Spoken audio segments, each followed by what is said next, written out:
ಇಲ್ಲ ಏನಿಲ್ಲ, ನನ್ಗೇನ್ ಬೈಕ್ ಇದೆನಾ? ನನ್ಗೆ ತುಂಬಾ ಅವಸರ ಆಗಿದೆ. ಇವಾಗ ಬಿಟ್ರೆ ಮತ್ತೆ 10 ಗಂಟೆಗೆ ಬಸ್ ಇರೋದು. ಹೋದ್ರೆ ಮತ್ತೆ ಆಫೀಸಲ್ಲೂ ಕೂಡ ಲೇಟ್ ಆಗೋದು. ಸರಿ ಸರಿ, ಇವಾಗ ನನಗೆ ಊಟ ಸಾಕು. ಅಮ್ಮ ವಾಚ್ ಇಲ್ಲಮ್ಮ, ನೋಡಿ ಕರೆಕ್ಟ್ ನೋಡಿ, ಇಲ್ಲಿ ಕರೆಕ್ಟ್ ಆಗಿ ವಾಚ್ ಇಲ್ಲಿ ಇಟ್ಟಿರ್ತೀನಿ, ಅದು ವಾಚ್ ಇರಲ್ಲ. ನಮ್ಮ ಅಣ್ಣ ಅವ್ರು ಹಾಕ್ಯಂಡ್ ಹೋಗ್ತಾರೆ, ಎಲ್ಲಿ ಬೇಕಲ್ಲಿ ಇರ್ತಾರೆ. ನೋಡಿ ಇಲ್ಲಿ ಇಟ್ಟು ನಾವ್ ಹೆಂಗ್ ಹುಡ್ಕೋದು? ಆಫೀಸಿಗೆ ಬೇರೆ ಟೈಮ್ ಆಗಿದೆ. ಸರಿ, ಹುಷಾರಾಗಿ ನಿಧಾನ ಹೋಗಿ ಬೇಗ ಬಾ. ಸರಿ ಸರಿ, ನಾನೇನು ನಿಧಾನವಾಗಿ ಹೋಗ್ತೀನಿ, ಬಟ್ ಆದ್ರೆ ಬರೋದು ತುಂಬಾ ಲೇಟ್ ಆಗುತ್ತೆ ಅಂತ ಅನ್ಸುತ್ತೆ. ಯಾಕೆ ಅಂತ ಅಂದ್ರೆ ನನ್ನ ಹತ್ರ ಬೈಕ್ ಇದೆನಾ? ಬೈಕ್ ಇಲ್ಲ ಅಲ್ವಾ, ಅದಕ್ಕೋಸ್ಕರ ಬಸ್ ಸಿಗುತ್ತೋ ಇಲ್ಲ ನೋಡ್ತೀನಿ, ಆಯ್ತಾ?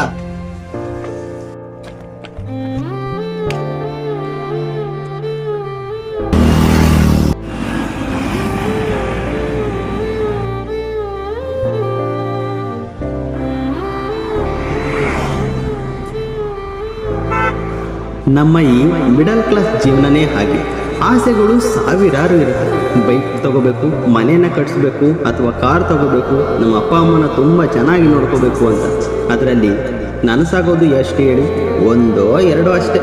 ನೀವೇ ಹೇಳಿ, ನಮ್ಮದು ಅಂತ ಒಂದು ಅಟ್ಲೀಸ್ಟ್ ಯಾವುದೋ ಆಗಿರಲಿ ಒಂದು ಬೈಕ್ ಇತ್ತು ಅಂತ ಅಂದರೆ ಎಷ್ಟು ಈಸಿ ಆಗುತ್ತೆ. ಅದೇ ಬೈಕ್ ಇಲ್ಲ ಅಂತ ಅಂದರೆ ನಮ್ಮ ಬಾಯ್ಸ್ ಲೈಫ್ ಎಷ್ಟು ಕಷ್ಟ ಅಲ್ಲ?